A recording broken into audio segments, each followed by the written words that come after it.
नमस्कार, current news में आपका स्वागत है। मैं हूं अमृत उपाध्याय। सबसे पहले पिछले एक सप्ताह के हेडलाइंस पर डालते हैं नजर। कोरोना वायरस के नए स्ट्रेन के बीच भारत में 2 वैक्सीन को मिली मंजूरी। अभी वैक्सीन के सीमित उपयोग को मिली है इजाजत। मेडिकल स्टाफ और सिक्योरिटी स्टाफ जैसे फ्रंटलाइन वर्कर्स को दी जाएगी तरजीह। केरल और दूसरे राज्यों में बर्ड फ्लू का कहर जारी। बड़ी संख्या में सरकार ने पक्षियों को मारने का दिया आदेश। नेशनल एवियन इन्फ्लुएंजा प्लान के तहत सरकार ने दिए हैं आदेश। सेंट्रल वेस्टा प्रोजेक्ट पर सुप्रीम कोर्ट ने 2:1 से लगाई मुहर। नए संसद भवन के निर्माण का रास्ता हुआ साफ। अगस्त 2022 तक संसद भवन निर्माण कार्य पूरा करने का है लक्ष्य। आरबीआई ने पीआईडीएफ योजना के लिए दिशा निर्देशों का किया ऐलान। कम आबादी वाले क्षेत्रों में भी डिजिटल भुगतान को प्रोत्साहित करना है मकसद। जरूरी सेवाओं में लेन देन को आसान बनाना है प्राथमिक लक्ष्य। और विलुप्त होने की आशंकाओं के बाद कोलार लीफ नोज्ड बैट पर हरकत में आई कर्नाटक सरकार। कंजर्वेशन इंडिया ट्रस्ट के साथ मिलकर ऑपरेशन में जुटा वन विभाग। आईयूसीएन रेड लिस्ट में क्रिटिकली इंडेंजर्ड कैटेगरी में है यह प्रजाति। तो आइए खबरों की शुरुआत करें। भारत में कोरोना वायरस के बढ़ते मामलों और नए स्ट्रेन के बीच 2 वैक्सीन को एक साथ मंजूरी मिली है। फिलहाल इन दोनों ही वैक्सीन के आपातकालीन इस्तेमाल की मंजूरी दी गई है।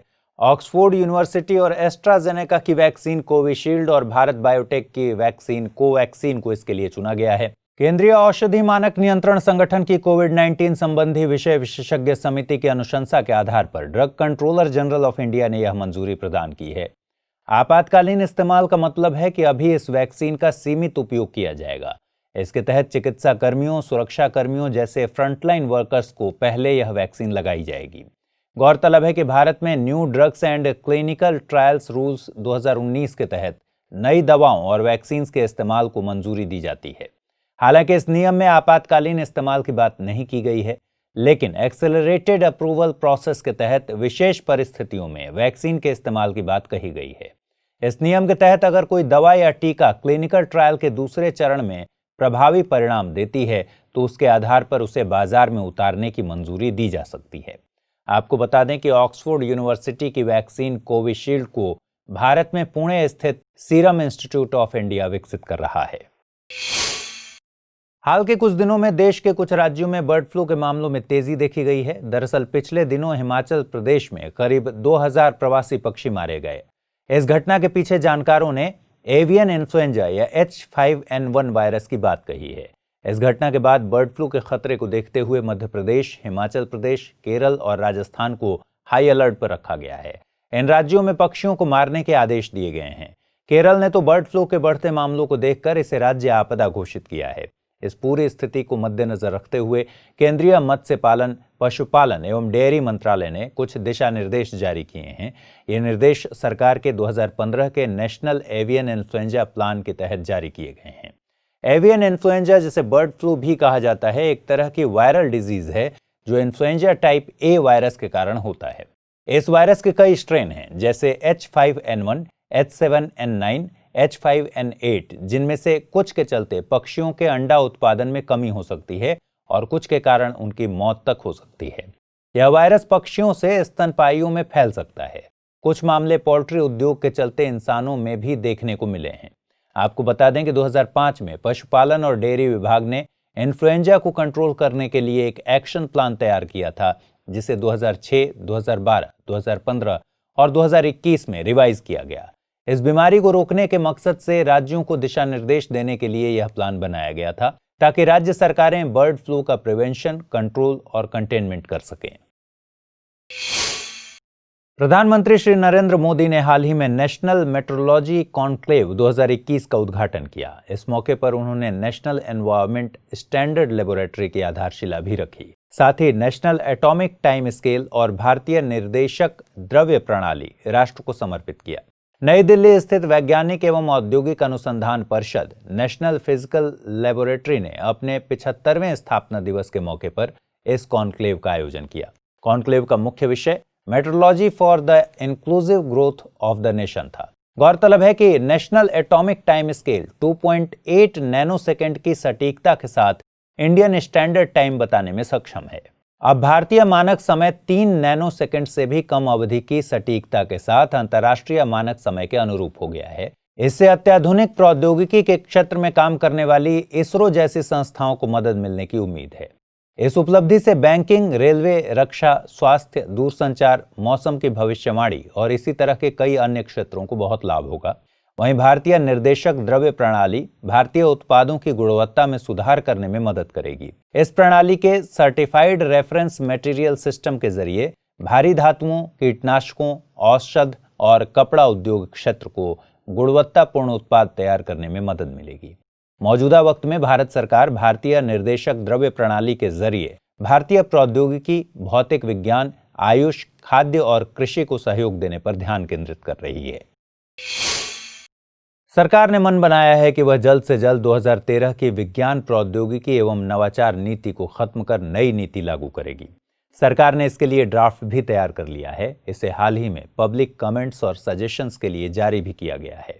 सरकार ने इस बात पर काफी जोर दिया है कि देश विदेश में जो भी शोध होते हैं या जो भी साइंटिफिक डेटा हैं, उन तक आम लोगों की पहुंच होनी चाहिए। इसके लिए सरकार ने योजना बनाई है कि वह दुनिया भर की बड़ी वैज्ञानिक और शोध पत्रिकाओं का सब्सक्रिप्शन लेगी। सरकार इन सब्सक्रिप्शंस के लिए लोगों तक डेटा की पहुंच सुनिश्चित करना चाहती है। इसके लिए नीति में एक राष्ट्र एक सब्सक्रिप्शन की बात कही गई है। बता दें कि पॉलिसी में FAIR यानी फेयर टर्म का इस्तेमाल किया गया है, यानी यह साइंटिफिक डेटा लोगों के लिए फेयर, एक्सेसिबल, इंटरऑपरेबल और रीयूजेबल होगा। डेटा तक पहुंचने में लोगों के सामने जो दिक्कतें आएंगी, उसके लिए ऑनलाइन लर्निंग प्लेटफॉर्म की व्यवस्था होगी। लेकिन डेटा तक पहुंच के चलते अगर किसी व्यक्ति की निजता का हनन होता है या राष्ट्रीय सुरक्षा को खतरा होता है या फिर बौद्धिक संपदा अधिकारों का उल्लंघन होता है, तो सरकार डेटा को संशोधित कर पेश कर सकती है या जारी करने वाली संस्था का नाम छुपा सकती है।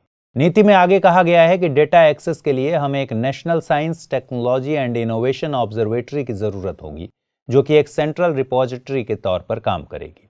पॉलिसी में विज्ञान और शोध को इस तरह आगे बढ़ाने पर बल दिया गया है कि यह आत्मनिर्भर भारत अभियान के लक्ष्यों को पाने में हमारे लिए मददगार हो। शोध और विकास क्षेत्र में किस तरह निवेश को बढ़ाया जाए, इस पर सरकार ने हाइब्रिड फंडिंग मॉडल के साथ जाने का फैसला लिया है। इसके लिए नीति में एडमायर यानी एडवांस्ड मिशंस इन इनोवेटिव रिसर्च इकोसिस्टम पहल का जिक्र है। खासतौर पर निजी क्षेत्र को प्रोत्साहित करने के लिहाज से स्ट्रेटेजिक टेक्नोलॉजी डेवलपमेंट फंड बनाने का उल्लेख भी है। DRDO और भारतीय नौसेना ने गोवा के अपतटीय क्षेत्र में हवा से गिराए जाने वाले कंटेनर सहायक NG का पहला सफल परीक्षण किया। इसे IL-38 SD विमान से गिराया गया। रक्षा मंत्रालय के मुताबिक सहायक NG अपने ही देश में निर्मित और विकसित तथा हवा से गिराया जाने वाला पहला कंटेनर है। 50 किलोग्राम तक वजनी सहायक NG GPS से लैस है। यह परीक्षण भारतीय नौसेना द्वारा अपनी ऑपरेशनल लॉजिस्टिक्स क्षमताओं को बढ़ाने और उन जहाजों को अहम इंजीनियरिंग उपकरण मुहैया कराने के लिए आयोजित किया गया था, जो तट से 2000 किलोमीटर से ज्यादा दूरी पर तैनात हैं। इससे उपकरण और दूसरे जरूरी सामानों को इकट्ठा करने के लिए जहाजों के तट के करीब आने की जरूरत नहीं रहेगी। सहायक NG को विकसित करने में DRDO की 2 लैब्स NSTL विशाखापत्तनम और ADRDE आगरा तथा निजी कंपनी अवेंटल का अहम योगदान है। आपको बता दें कि सहायक NG कंटेनर किसी हेवी एयरक्राफ्ट से नीचे गिराया जा सकता है और यह सहायक MK-1 का एडवांस वर्जन है। भारत ने अंटार्कटिका के लिए 40वां वैज्ञानिक अभियान लॉन्च किया। 5 जनवरी को इसे गोवा से रवाना किया गया। इस अभियान दल में 43 लोग शामिल हैं। चार्टर्ड आइस क्लास पोत MV वासिली गोलोविनिन के जरिए यह यात्रा 30 दिनों में पूरी होगी। 40 सदस्यों की टीम को अंटार्कटिका में छोड़ने के बाद यह पोत अप्रैल माह में भारत लौट आएगा। वापसी पर इससे पहले गई शीतकालीन टीम को भी यह वापस लाएगा।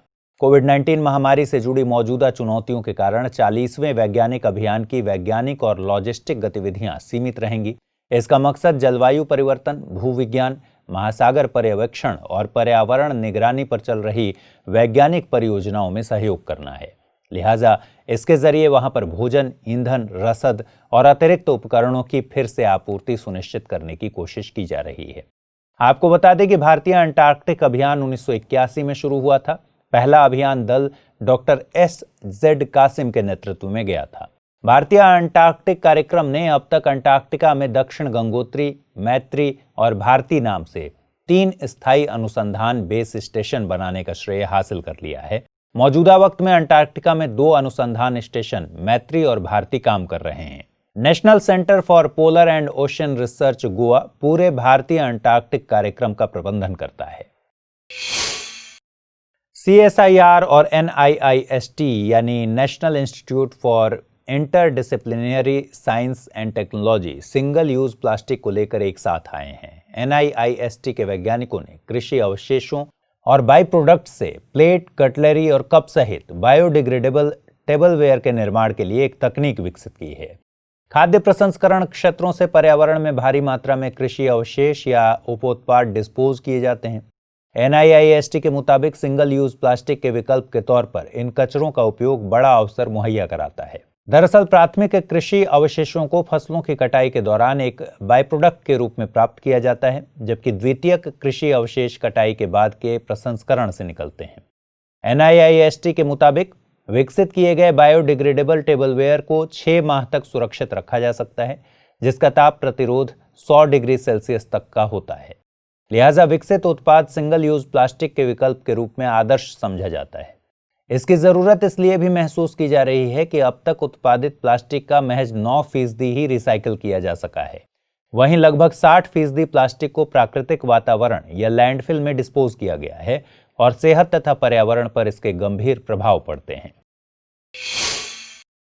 सुप्रीम कोर्ट ने सेंट्रल विस्टा प्रोजेक्ट को मंजूरी देकर नए संसद भवन के निर्माण का रास्ता साफ कर दिया है। 3 जजों की पीठ ने 2:1 से संसद भवन और सेंट्रल सेक्रेटेरिएट के निर्माण के पक्ष में फैसला सुनाया। दरअसल इस निर्माण प्रोजेक्ट के खिलाफ सुप्रीम कोर्ट में 2 याचिकाएं दायर की गई थी।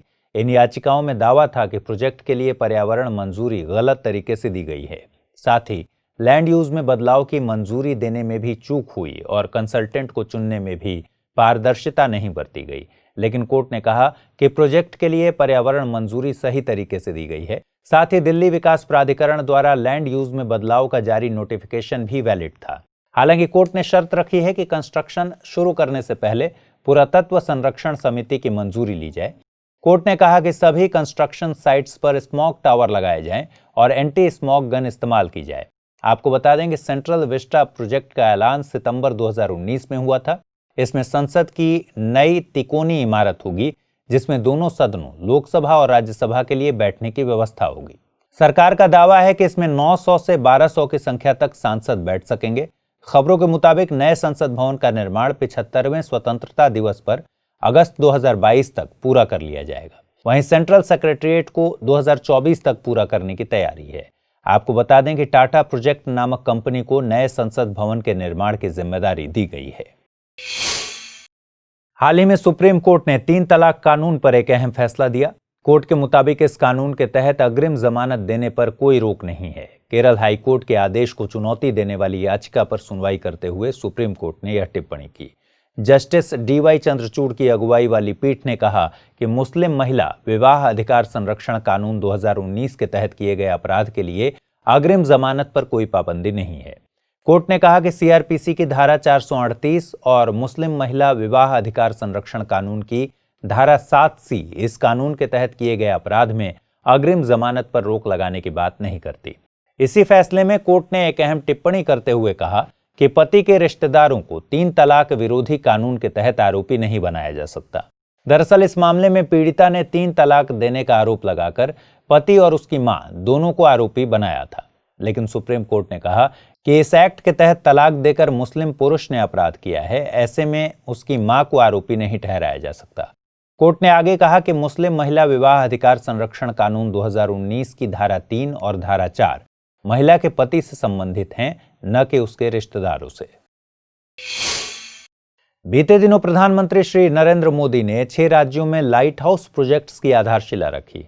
इन प्रोजेक्ट्स की तैयारी global housing technology challenge India के तहत की जा रही है। कार्यक्रम के दौरान प्रधानमंत्री ने भरोसा दिलाया कि इस प्रोजेक्ट के तहत मकानों का निर्माण तेजी से हो सकेगा। ये मकान सामान्य से अधिक मजबूत, वहनीय और आरामदायक होंगे। इन प्रोजेक्ट्स की शुरुआत हाउसिंग फॉर ऑल लक्ष्य के मकसद से की जा रही है। सरकार प्रधानमंत्री आवास योजना के तहत पहले ही 2 करोड़ से ज्यादा घर तैयार कर चुकी है, जिनमें से 40 लाख घरों को उनके लाभार्थियों को पहले ही सौंप दिया गया है। इन लाइट हाउस प्रोजेक्ट्स को मध्य प्रदेश के इंदौर, गुजरात के राजकोट, झारखंड के रांची, तमिलनाडु के चेन्नई, उत्तर प्रदेश के लखनऊ और त्रिपुरा के अगरतला में शुरू किया जाएगा। इनमें से हर लोकेशन पर 1000 के आसपास घरों को आधुनिक अवसंरचनात्मक सुविधाओं के साथ बनाने का टारगेट है। गौरतलब है कि मॉडर्न हाउसिंग टेक्नोलॉजी में शोध को बढ़ावा देने के लिए देश में पहले से ही affordable sustainable housing accelerators India Asha India कार्यक्रम चल रहा है। Global housing technology challenge India की बात करें तो इसकी शुरुआत आवास एवं शहरी कार्य मंत्रालय ने की थी। इस इनिशिएटिव का लक्ष्य दुनिया भर की खास नवाचार तकनीकों की पहचान करना है ताकि सतत और आपदा रोधी घरों का निर्माण किया जा सके। भारत की international financial services centres authority भी अब IOSCO की सहयोगी सदस्य बन गई है। IOSCO यानी international organization of securities commission एक बड़ा संगठन है जो दुनिया भर के सिक्योरिटीज रेगुलेटर्स को एक मंच पर लाता है। विश्व के पूरे सिक्योरिटी मार्केट का लगभग 95% हिस्सा इन रेगुलेटर्स के दायरे में है। सिक्योरिटी मार्केट को मजबूत बनाने के लिए जिन मानकों की जरूरत होनी चाहिए, यह संगठन उन मानकों को तैयार करने के लिए G20 और फाइनेंशियल स्टेबिलिटी बोर्ड के साथ मिलकर काम करता है। IOSCO का सदस्य बन जाने के बाद भारत के IFSCA को भी बड़ा प्लेटफॉर्म मिल सकेगा ताकि सिक्योरिटी मार्केट के मामले में सूचनाओं को शेयर किया जा सके। IFSCA की बात करें तो यह एक सांविधिक निकाय है जिसकी स्थापना IFSCA एक्ट 2019 के तहत की गई है। इस निकाय का मुख्यालय गुजरात के गांधीनगर की गिफ्ट सिटी में है। IFSCA का मुख्य कार्य भारत में इंटरनेशनल फाइनेंशियल सर्विसेज सेंटर में वित्तीय संस्थाओं, वित्तीय सेवाओं और वित्तीय उत्पादों का विनियमन करना है। फिलहाल गिफ्ट GIFT यानी Gujarat international finance tech city Bharat का पहला इंटरनेशनल फाइनेंशियल सर्विसेज सेंटर है। आदिवासियों के कल्याण के लिए ट्राइफेड ने दीनदयाल अंत्योदय राष्ट्रीय ग्रामीण आजीविका मिशन के साथ एक समझौता किया है। इसका मकसद सहभागिता मॉडल के जरिए आदिवासियों की आजीविका को बढ़ावा देना है। यह साझेदारी वनों में जीवन यापन करने वाले आदिवासियों और जनजातीय कारीगरों दोनों की आजीविका में सुधार करेगी, साथ ही उनके सशक्तिकरण की दिशा में काम करने के मिशन को मजबूती प्रदान करेगी। दोनों संगठन सहभागिता के मॉडल पर काम करते हुए आदिवासियों को आर्थिक सहायता मुहैया कराने वाले कार्यक्रम संचालित करेंगे। इससे देश भर के आदिवासियों के अलावा स्वयं सहायता समूहों से जुड़ी आदिवासी महिलाओं की आजीविका को बेहतर बनाने में मदद मिलेगी। दोनों संगठनों ने भंडारण के लिए भंडार गृह, मनरेगा के अंतर्गत कृषि, बागवानी और लघु वन उत्पादों का प्राथमिक प्रसंस्करण व अन्य योजनाओं को लागू करने के लिए सामान्य सुविधा केंद्र स्थापित करने और साथ मिलकर काम करने पर भी सहमति जताई है। उधर ट्राइफेड ने GI टैग वाले जनजातीय उत्पादों को बढ़ावा देने के लिए कई मंत्रालयों और विभागों के साथ समझौता किया है। संस्कृति मंत्रालय के परामर्श से ट्राइफेड ने देश भर में 8 विरासत स्थानों की पहचान की है जहां विशेष GI ट्राइब्स इंडिया स्टोर्स स्थापित किए जाएंगे। इन 8 धरोहरों में से सारनाथ, हम्पी और गोलकुंडा किले में जल्द काम शुरू होने की उम्मीद है। वहीं दिल्ली के लाल किले और बेहतरीन इकत कपड़ों के लिए मशहूर आंध्र प्रदेश के पोचमपल्ली में डिजाइनर हब विकसित किए जाएंगे। खाद्य पदार्थों में ट्रांस फैट लेवल को और कम करने के लिए हाल ही में FSSAI ने नए रेगुलेशंस जारी किए हैं। इसके लिए food safety and standard, food products standard and food additives regulations 2011 में बदलाव किए गए हैं। नए रेगुलेशंस के मुताबिक साल 2021 के दौरान खाद्य तेल और वसा में ट्रांस फैटी एसिड्स की मात्रा 3% से अधिक नहीं होनी चाहिए, जबकि 2022 के लिए यह सीमा 2% रखी गई है। अभी तक यह सीमा 5% थी। नए विनियम खाद्य रिफाइंड तेल, वनस्पति जिसमें आंशिक हाइड्रोजनेटेड तेल भी शामिल है, कृत्रिम मक्खन, बेकरी आदि पर लागू होंगे। रेगुलेशंस में कहा गया है कि जितने भी फूड बिजनेस ऑपरेटर्स हैं उन्हें 1 जुलाई 2021 से इन रेगुलेशंस का पालन करना जरूरी होगा। ट्रांस फैटी एसिड्स की सीमा तय करने के लिए FSSAI यानी food safety and standards authority of India ने पहले 2011 में रेगुलेशंस जारी किए थे, जिसमें ट्रांस फैटी एसिड्स की अधिकतम सीमा 10% रखी गई थी। हालांकि 2015 में इसे घटाकर 5% कर दिया गया था। ट्रांस फैट्स या ट्रांस फैटी एसिड्स औद्योगिक प्रक्रिया से बनाए जाते हैं जिसमें लिक्विड वेजिटेबल ऑयल्स में हाइड्रोजन मिलाया जाता है। इससे ऑयल्स पहले से अधिक ठोस हो जाते हैं। WHO के मुताबिक ट्रांस फैट्स के अधिक इस्तेमाल से हार्ट अटैक का खतरा बना रहता है। ट्रांस फैट्स को पूरी तरह खत्म करने के लिए WHO ने 2023 तक इसके वैश्विक उन्मूलन की घोषणा की है। सुप्रीम कोर्ट ने केंद्र सरकार से 2017 में अधिसूचित नियमों के तहत मवेशियों की जब्ती संबंधी नियम को बदलने या उस पर रोक लगाने का निर्देश दिया है। Prevention of cruelty to animals, care and maintenance of case property animals rules 2017 और prevention of cruelty to animals regulations on livestock markets rules 2017 की संवैधानिक वैधता को चुनौती देने वाली याचिका पर सुनवाई करते हुए कोर्ट ने यह निर्देश दिया। दरअसल prevention of cruelty to animals, care and maintenance of case property animals rules 2017 को पशु क्रूरता निवारण अधिनियम 1960 के तहत स्थापित किया गया है। ये नियम मुकदमे या ट्रायल का सामना कर रहे किसी व्यक्ति के मवेशियों को जब्त करने की बात करते हैं। इसके बाद जानवरों को पशु चिकित्सालय, गौशाला वगैरह में भेज दिया जाता है, लेकिन पशु क्रूरता निवारण अधिनियम 1960 की धारा 29 के तहत आरोप साबित होने पर ही मवेशियों को जब्त किया जा सकता है। धारा 29(1) के मुताबिक अगर किसी पशु का मालिक इस कानून के तहत किसी भी अपराध का दोषी पाया जाता है तो अदालत अन्य दंड के साथ साथ उस पशु को जब्त करने का भी आदेश दे सकती है जिसकी बाबत अपराध किया गया है। लिहाजा नियमों में विरोधाभास होने के चलते सुप्रीम कोर्ट ने सरकार से नियम को संशोधित करने का निर्देश दिया। आपको बता दें कि इस कानून का मकसद गैर जरूरी सजा या जानवरों के प्रति उत्पीड़न की प्रवृत्ति को रोकना है। इसी कानून के तहत 1962 में भारतीय पशु कल्याण बोर्ड की स्थापना की गई थी। भारतीय रिजर्व बैंक ने पेमेंट्स इंफ्रास्ट्रक्चर डेवलपमेंट फंड योजना के लिए ऑपरेशनल गाइडलाइंस का ऐलान किया है। इसका मकसद टियर 3 से टियर 6 सेंटर्स में अधिक डिजिटल भुगतान अवसंरचना की तैनाती को प्रोत्साहित करना है। इसमें पूर्वोत्तर राज्यों पर ज्यादा फोकस करने की बात कही गई है। फंड का उपयोग भुगतान अवसंरचना को स्थापित करने के लिए बैंकों और गैर बैंकों को सब्सिडी देने के मकसद से किया जाएगा। रिजर्व बैंक ने डिप्टी गवर्नर बीपी कानूनगो की अध्यक्षता में एक सलाहकार परिषद का गठन किया है ताकि फंड का प्रबंधन किया जा सके। 1 जनवरी 2021 से यह फंड 3 साल के लिए प्रभावी माना जाएगा और प्रगति के आधार पर इसे और 2 वर्षों के लिए बढ़ाया जा सकता है। इस फंड में 345 करोड़ रुपए कोष की व्यवस्था है। इसमें 250 करोड़ रुपए का योगदान आरबीआई ने किया है, जबकि 95 करोड़ रुपए का योगदान कार्ड नेटवर्क द्वारा किया गया है। इस योजना के तहत कई भुगतान स्वीकृति उपकरण और इंफ्रास्ट्रक्चर सपोर्टिंग कार्ड पेमेंट्स शामिल हैं। इनमें पीओएस यानी point of sale, mobile POS, GPRS यानी general packet radio service, public switch telephone network और क्यूआर कोड बेस्ड पेमेंट्स शामिल होंगे।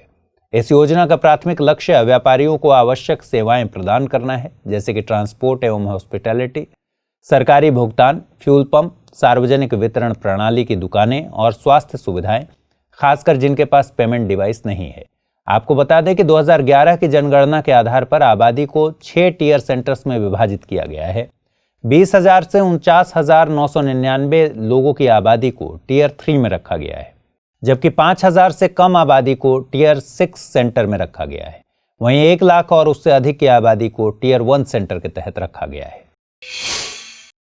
प्रधानमंत्री श्री नरेंद्र मोदी ने हाल ही में एक नेचुरल गैस पाइपलाइन का उद्घाटन किया। 450 किलोमीटर लंबी यह एलएनजी गैस पाइपलाइन कोच्चि से मंगलुरु के बीच बिछाई गई है। इसे गेल यानी gas authority of India limited ने तैयार किया है। कार्यक्रम के दौरान प्रधानमंत्री ने 10,000 सीएनजी स्टेशन और लाखों पीएनजी घरेलू कनेक्शन देने का वायदा भी किया। कार्यक्रम के बीच one nation one gas grid का जिक्र किया गया और इस गैस पाइपलाइन को इस दिशा में एक बड़ा कदम बताया गया। आपको बता दें कि गैस बेस्ड इकोनॉमी बनाने के लक्ष्य के रूप में सरकार की यह एक बड़ी पहल है जो पहले से अधिक सस्ती, आसान और इको फ्रेंडली है। इसी के तहत सरकार ने एनर्जी सेक्टर में नेचुरल गैस के शेयर को 2030 तक 6% से बढ़ाकर 15% करने का लक्ष्य रखा है। देश में पाइपलाइन प्रसार की बात करें तो 1978 में पहली बार अंतरराज्यीय पाइपलाइन सेवा में ली गई। इसके बाद से 2014 तक 15,000 किलोमीटर लंबाई की एलएनजी गैस पाइपलाइन बिछाई गई थी। 2014 के बाद से 16,000 किलोमीटर लंबाई की गैस पाइपलाइन बिछाए जाने पर काम चल रहा है। इसे अगले 4 साल में पूरा करने का लक्ष्य रखा गया है। भारत के प्रमुख गैस पाइपलाइन प्रोजेक्ट्स की बात करें तो इनमें Jagdishpur Bokaro Dhamra project, north east region gas grid, Kochi Kuttanad Bengaluru Mangaluru pipeline project और Ennore, Tiruvallur, Bengaluru, Nagapattinam, Madurai, Thoothukudi gas pipeline project का नाम गिनाया जा सकता है। विलुप्त होने की आशंकाओं के बीच कर्नाटक वन विभाग कोलार लीफ नोज्ड बैट को बचाने की जद्दोजहद कर रहा है। बैट कंजर्वेशन इंडिया ट्रस्ट के साथ मिलकर वन विभाग इस काम को अंजाम दे रहा है। दरअसल चमगादड़ की इस प्रजाति को भारत के लिए स्थानिक माना जाता है। बहुत साल पहले यह प्रजाति कर्नाटक के कोलार जिले के हनुमानहल्ली गांव में 2 गुफाओं में पाई जाती थी, लेकिन मौजूदा वक्त में उन 2 गुफाओं में से केवल एक गुफा में ही इसके बचने की बात कही जा रही है। IUCN की आधिकारिक वेबसाइट की माने तो इनकी संख्या महज 150 से 200 के बीच रह गई है। हालांकि इन गुफाओं से चमगादड़ की विलुप्ति के कारणों का पता अभी तक नहीं चल पाया है, लेकिन ऐसा माना जा रहा है कि भूमि उपयोग में परिवर्तन और पत्थर खदान की वजह से इनके आवास को नुकसान पहुंच रहा है। गौरतलब है कि भारत में चमगादड़ों की करीब 130 प्रजातियां पाई जाती हैं। इनमें से 5 हनुमानहल्ली में पाई जाती हैं, जिनमें कोलार लीफ नोज्ड बैट एक है। इसका वैज्ञानिक नाम हिप्पोसाइड्रोस हाइपोफिलस है। IUCN रेड लिस्ट में इसे गंभीर रूप से संकटग्रस्त या क्रिटिकली इंडेंजर्ड कैटेगरी में रखा गया है। इसे वन्य जीव संरक्षण अधिनियम 1972 के तहत कानूनी संरक्षण नहीं दिया गया है। आपको बता दें कि बैट कंजर्वेशन इंडिया ट्रस्ट एक गैर लाभकारी संगठन है, जिसकी स्थापना भारत में चमगादड़ों के निवास स्थान की रक्षा करके उनकी प्रजातियों के संरक्षण के लिए की गई थी। इसका मुख्यालय बेंगलुरु में है। असम के दीपोर बील पक्षी विहार में प्रशासन ने सामूहिक रूप से मछली पकड़ने पर पाबंदी लगा दी है। गुवाहाटी के दक्षिण पश्चिम में स्थित इस झील के आसपास प्रशासन ने धारा 144 लगा दिया है। प्रशासन के मुताबिक जनवरी के दौरान गुवाहाटी भर से लोग सामूहिक रूप से यहां मछली पकड़ने आते हैं, जो कि वन्य जीव संरक्षण अधिनियम 1972 के तहत पूरी तरह से अवैध है। ऐसा करना अभयारण्य के पारिस्थितिकी तंत्र के लिए किसी अपूरणीय क्षति से कम नहीं है। अधिकारियों के मुताबिक सालों से सिमट रहे इस वेटलैंड के आसपास मछली पकड़ने और खुदाई व निर्माण को रोकने के लिए यह आदेश जरूरी था। हाइड्रोलॉजिकल विशेषज्ञों के मुताबिक 1980 के दशक के अंत में दीपोर बील का क्षेत्रफल लगभग 6000 हेक्टेयर था। सैटेलाइट इमेजरी से पता चला है कि 1991 के बाद इसका क्षेत्र करीब न्यूनतम 35% तक कम हो गया है। आपको बता दें कि दीपोर बील को 2002 में पक्षियों की 219 प्रजातियों के अलावा जलीय जीवन को बनाए रखने के लिए रामसर साइट घोषित किया गया था। यह झील कामरूप जिले में ब्रह्मपुत्र नदी के किनारे स्थित है। यह एक स्थायी मीठे पानी की झील है, जिसमें प्रचुर मात्रा में जलीय वनस्पति हैं। पिछले दिनों अखबारों में कुछ ऐसे दुर्लभ पक्षियों और जानवरों पर आर्टिकल्स छपे जो 2020 में देखे गए। सबसे पहले बात करते हैं वूपर स्वान्स की, जिन्हें कश्मीर में पिछले 50 सालों में पहली बार देखा गया। खासकर यूरोप के शीत और स्टेपीज प्रदेशों में पाए जाने वाले वूपर स्वान्स भारत के लिए प्रवासी पक्षी हैं। इसी तरह डेजर्ट फिंच चिड़िया, जो कि आमतौर पर पाकिस्तान और अफगानिस्तान में पाई जाती हैं, उन्हें पहली बार भारत में देखा गया। इसके अलावा ग्रेटर व्हाइट फ्रंटेड गीज को बाधवन झील के पास पहली बार देखा गया। ये प्रवासी पक्षी प्राकृतिक रूप से उत्तरी गोलार्ध के टुंड्रा इलाके में पाए जाते हैं। भारत के कुछ वन्य जीव संरक्षकों ने पक्षियों की प्राकृतिक जगत से कुछ अलग जगहों पर देखे जाने के पीछे क्लाइमेटिक कंडीशंस में होने वाले बदलावों को मूल कारण बताया है। वुड वार्बलर चिड़िया को पश्चिम बंगाल में देखा गया है, जो कि प्राकृतिक रूप से यूरोप के पतझड़ वनों में पाई जाती है। इसी तरह यूरोप के टुंड्रा और अफ्रीका के शीत मैदानों में पाई जाने वाली विलो वार्बलर चिड़िया केरल में स्पॉट की गई। रेड नॉट को हाल ही में कच्छ के रन में देखा गया। यह पक्षी ऑस्ट्रेलिया से लेकर अमेरिका महाद्वीप तक की रेंज में पाई जाती है। इसी तरह अहमदाबाद में रूस में पाए जाने वाले पेरेग्रिने फाल्कन को देखा गया था। वहीं लोनावाला झील के पास हाल ही में साइबेरियाई पक्षी आमुर फाल्कन को भी स्पॉट किया गया। साल 2020 के दौरान भारत में कुछ खास प्रजाति के वन्य जीव भी देखे गए। हिमालयी शेरों को पहली बार स्पीति घाटी में देखा गया। बकरी की तरह दिखने वाले इस एंटीलोप की शारीरिक संरचना में बकरी, गाय, डंकी और एक पिग की विशेषताएं भी होती हैं। केंद्र सरकार के कुछ मंत्रालयों ने मिलकर हाल ही में टाइकोथॉन 2021 लॉन्च की। यह एक अंतर मंत्रालयी पहल है, जिसमें शिक्षा मंत्रालय, वस्त्र मंत्रालय, सूचना एवं प्रसारण मंत्रालय, महिला एवं बाल विकास मंत्रालय आदि शामिल हैं। टाइकोथॉन 2021 का मकसद ऐसे इनोवेटिव खिलौनों की अवधारणा विकसित करना है जिनमें भारतीय मूल्य प्रणाली पर ध्यान दिया गया हो। यह भारत को टॉय मैन्युफैक्चरिंग के मामले में आत्मनिर्भर बनाने पर केंद्रित है। सरकार के मुताबिक भारत फिलहाल 80% खिलौनों का आयात करता है।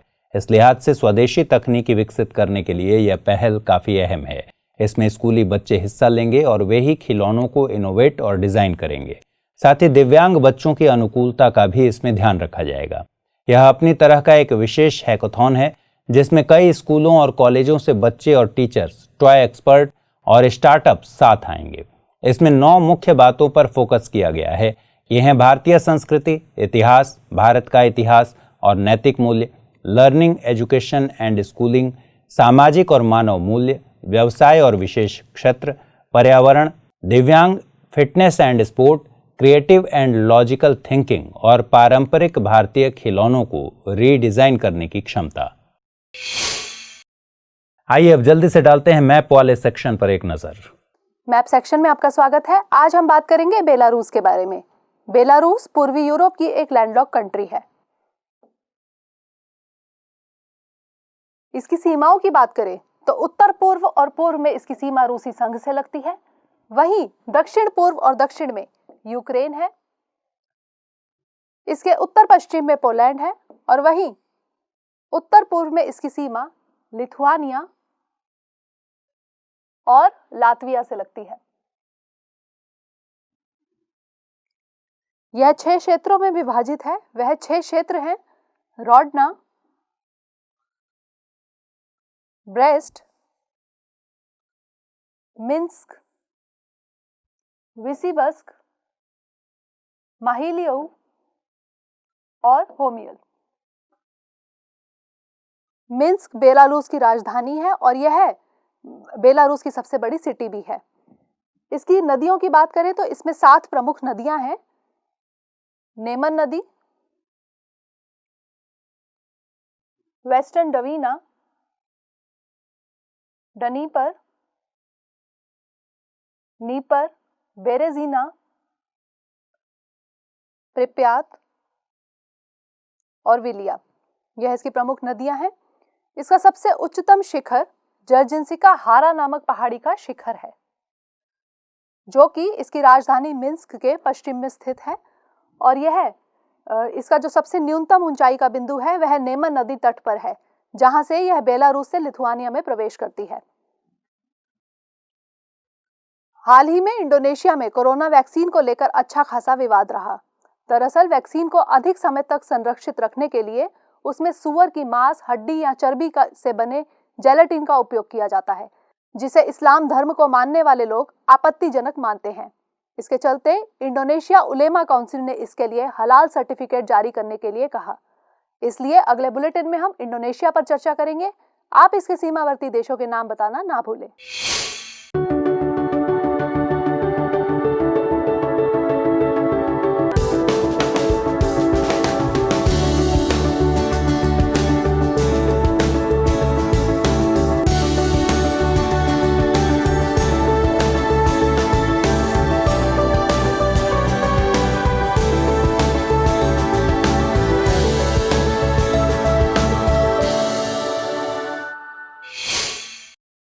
तो फिलहाल इस बुलेटिन में इतना ही। खबरों को विस्तार से पढ़ने के लिए विजिट कीजिए www.drishtias.com पर। साथ ही दृष्टि आइज के हिंदी और अंग्रेजी यूट्यूब चैनल को लाइक, शेयर और सब्सक्राइब करना मत भूलिए।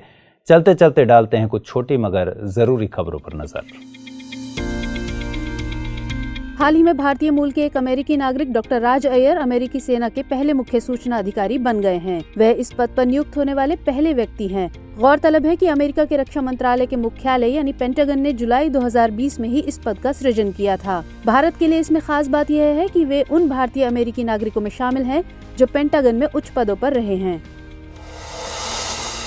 बीते दिनों प्रधानमंत्री मोदी ने वेस्टर्न डेडिकेटेड फ्रेट कॉरिडोर के रेवाड़ी मदार सेक्शन को राष्ट्र को समर्पित किया। इसी के साथ प्रधानमंत्री ने 306 किलोमीटर लंबे इस सेक्शन पर double stack long haul container train को भी हरी झंडी दिखाई। बता दें कि वेस्टर्न कॉरिडोर की लंबाई 1504 किलोमीटर है, जो मुंबई के जवाहरलाल नेहरू पत्तन से उत्तर प्रदेश के दादरी तक विस्तृत है। यह कॉरिडोर 5 राज्यों महाराष्ट्र, गुजरात, राजस्थान, हरियाणा और उत्तर प्रदेश से होकर गुजरता है। राजस्थान में इस कॉरिडोर की लंबाई सबसे ज्यादा है। जम्मू और कश्मीर यूटी के औद्योगिक विकास के लिए आर्थिक मामलों की मंत्रिमंडलीय समिति ने हाल ही में केंद्रीय क्षेत्र की एक योजना को अपनी मंजूरी दी। यह स्कीम साल 2037 तक के लिए अप्रूव की गई है, जिसकी कुल लागत लगभग 28,400 करोड़ रुपए बताई जा रही है। योजना का मुख्य उद्देश्य जम्मू और कश्मीर में ज्यादा से ज्यादा रोजगारों का सृजन करना है। स्कीम के तहत स्थानीय उद्योगों को कई तरह के इंसेंटिव्स दिए जाएंगे, जैसे capital investment incentive, capital interest subvention, GST linked incentive और वर्किंग कैपिटल इंटरेस्ट इंसेंटिव। पक्षियों की वजह से एयरक्राफ्ट्स को होने वाले नुकसान या हादसों को कम करने के लिए सैकॉन यानी Salim Ali centre for ornithology and natural history ने कुछ उपाय सुझाए हैं। सलीम अली पक्षी विज्ञान केंद्र ने पक्षियों के आवास प्रबंधन पर बल दिया है। विशेषज्ञों का मानना है कि एयरपोर्ट्स के आसपास के क्षेत्र में पक्षियों की ब्रीडिंग को कम करना होगा। वहीं इस बात पर भी ध्यान देना होगा कि लोग एयरपोर्ट्स और एयरफील्ड के पास अपशिष्ट डंप न करें। गौरतलब है कि सैकॉन संस्था पक्षियों के संरक्षण के लिए अध्ययन करती है और सलीम अली को भारतीय पक्षी विज्ञान का पिता कहा जाता है। कुछ दिनों से गोवा में सेव मोल्लेम यानी मोल्लेम बचाओ आंदोलन चल रहा है। प्रदर्शनकारियों का कहना है कि पणजी से कुछ किलोमीटर दूर हाईवेज को विस्तार देने, रेल लाइन को डबल ट्रैकिंग करने और पावर ट्रांसमिशन के लिहाज से बड़े स्तर पर वनों को काटा जा रहा है। ये मोल्लेम के सदाबहार और अर्ध सदाबहार वन हैं और इन्हें काटने के लिए सरकार ने बिना किसी पर्यावरण प्रभाव मूल्यांकन के वाइल्ड लाइफ क्लियरेंस दिया है। बता दें कि ये वन पश्चिमी घाटों का हिस्सा हैं और यहाँ बाघ, तेंदुआ, स्लॉथ बेयर जैसी प्रजातियां पाई जाती हैं। राज्य में जमीनी विवादों को जल्द से जल्द निपटाने के लिए आंध्र प्रदेश सरकार ने दोबारा सर्वे करने का निर्णय लिया है, जिसे अगस्त 2023 तक पूरा करने का लक्ष्य है। यह रीसर्वे राज्य सरकार की पहल YSR जगन्ना शाश्वता भू हक्का भू रक्षा स्कीम के तहत शुरू हुआ है। यह सर्वे राज्य में भूमि को उनके वास्तविक स्वामियों को देने के लिए किया जा रहा है। ऋण के पुनर्भुगतान को लेकर बॉम्बे हाईकोर्ट ने हाल ही में एक फैसला दिया है। कोर्ट का मानना है कि एक कंपनी या कोई ऋणदाता अगर ऋण लेने वाले व्यक्ति से लोन की भरपाई के लिए कहता है और इस वजह से वह व्यक्ति आत्महत्या कर लेता है, तो उस ऋणदाता को आत्महत्या के लिए दुष्प्रेरण यानी अबेटमेंट का दोषी नहीं माना जा सकता। अबेटमेंट ऑफ सुसाइड यानी IPC की धारा 306 के तहत किए गए इस मुकदमे को कोर्ट ने यह कहकर खारिज कर दिया कि लोन की भरपाई के लिए बल देना कर्मचारी का आधिकारिक कर्तव्य है। हाल ही में केंद्रीय शिक्षा मंत्री रमेश पोखरियाल निशंक ने 2 दिवसीय वर्चुअल इंटरनेशनल अखंड कॉन्फ्रेंस एजुकॉन 2020 का उद्घाटन किया। इस कॉन्फ्रेंस को पंजाब केंद्रीय विश्वविद्यालय आयोजित कर रहा है, जिसमें ग्लोबल एजुकेशन रिसर्च एसोसिएशन का भी सहयोग है। इस कॉन्फ्रेंस का मकसद ऐसी शिक्षा व्यवस्था विकसित करना है जिससे युवा वैश्विक शांति को फिर से स्थापित कर सकें। कॉन्फ्रेंस की मुख्य थीम है envisioning education for transforming youth to realize global peace. बंदरगाह, जहाजरानी और जलमार्ग मंत्रालय कुछ चुनिंदा मार्गों पर स्पेशल पर्पसेस व्हीकल यानी SPV संरचना के तहत संभावित एयरलाइन परिचालकों के जरिए सी प्लेन सेवा शुरू करने वाला है। इस परियोजना को सागरमाला विकास कंपनी लिमिटेड के जरिए लागू किया जाएगा। यह कंपनी मंत्रालय के प्रशासनिक नियंत्रण में है। सी प्लेन नजदीकी जलधाराओं और नदियों का इस्तेमाल उड़ान भरने के लिए और उतरने के लिए करेगा और इन स्थानों को बहुत कम कीमत पर जोड़ सकेगा। हाल ही में आंध्र प्रदेश में बॉम्बे नेचुरल हिस्ट्री सोसाइटी के एक्सपर्ट्स के तत्वावधान में 2 दिवसीय एशियाई जल पक्षी गणना 2020 संपन्न हुई। इस गणना में कोरिंगा वन्यजीव अभयारण्य, कोलेरी झील और कृष्णा अभयारण्य सहित कम से कम 2 दर्जन स्थल शामिल किए गए। इसका मकसद पक्षियों की वास्तविक संख्या के साथ साथ आर्द्र भूमि की वास्तविक स्थिति का पता लगाना है। हाल ही में प्रधानमंत्री नरेंद्र मोदी ने वीडियो कॉन्फ्रेंसिंग के जरिए IIM संबलपुर के स्थायी कैंपस की आधारशिला रखी। ऐसा माना जा रहा है कि यह पहला ऐसा IIM है जहां फ्लिप कक्षा की अवधारणा लागू की गई है। इसमें बुनियादी चीजें डिजिटल मोड में सिखाई जाती हैं और इंडस्ट्री से लाइव प्रोजेक्ट्स के जरिए अनुभवों की जानकारी दी जाएगी। गौरतलब है कि भारत में अब तक 20 IIM संस्थानों की नींव रखी जा चुकी है। हाल ही में सऊदी अरब के अल उला 41वें खाड़ी सहयोग परिषद शिखर सम्मेलन का आयोजन किया गया। इसमें खाड़ी देशों ने एकजुटता और स्थिरता समझौते पर दस्तखत किए। आपको बता दें कि खाड़ी सहयोग परिषद एक राजनीतिक, आर्थिक, सामाजिक और क्षेत्रीय संगठन है जिसकी स्थापना 1981 में की गई थी। बीते दिनों केंद्रीय गृह मंत्री अमित शाह ने राष्ट्रीय पुलिस K9 पत्रिका के प्रथम अंक का विमोचन किया। पुलिस डॉग्स विषय पर देश में यह पहला प्रकाशन है। गृह मंत्री के मुताबिक समाज की सुरक्षा सुनिश्चित करने में पुलिस डॉग स्क्वाड एक फोर्स मल्टीप्लायर के रूप में काम कर सकता है। नवंबर 2019 में केंद्रीय गृह मंत्रालय की पुलिस आधुनिकीकरण डिवीजन के तहत देश भर में पुलिस सेवा K9 को बढ़ावा देने और उसे मुख्य धारा में लाने के लिए राष्ट्रीय पुलिस K9 सेल की स्थापना हुई थी। ADB यानी एशियाई विकास बैंक और भारत सरकार ने कर्नाटक राज्य के बंगलुरु शहर में बिजली वितरण प्रणाली को आधुनिक बनाने और इसके उन्नयन के लिए $100 मिलियन के ऋण समझौते पर दस्तखत किए हैं। इसका मकसद बिजली आपूर्ति की गुणवत्ता और विश्वसनीयता को बेहतर बनाना है। आपको बता दें कि एशियाई विकास बैंक एक समृद्ध, समावेशी, सहनशील और सतत एशिया तथा प्रशांत क्षेत्र के लिए प्रतिबद्ध है। हमारी टीम कोशिश करती है कि आपको दी गई खबरों में एक भी गलती ना हो, लेकिन यदि किसी सोर्स या ह्यूमन एरर की वजह से ऐसी गलती हो जाती है तो इस वीडियो के कमेंट बॉक्स में उस गलती को सुधार कर पिन कर दिया जाता है और यह आपको कमेंट बॉक्स में सबसे ऊपर दिखाई देता है।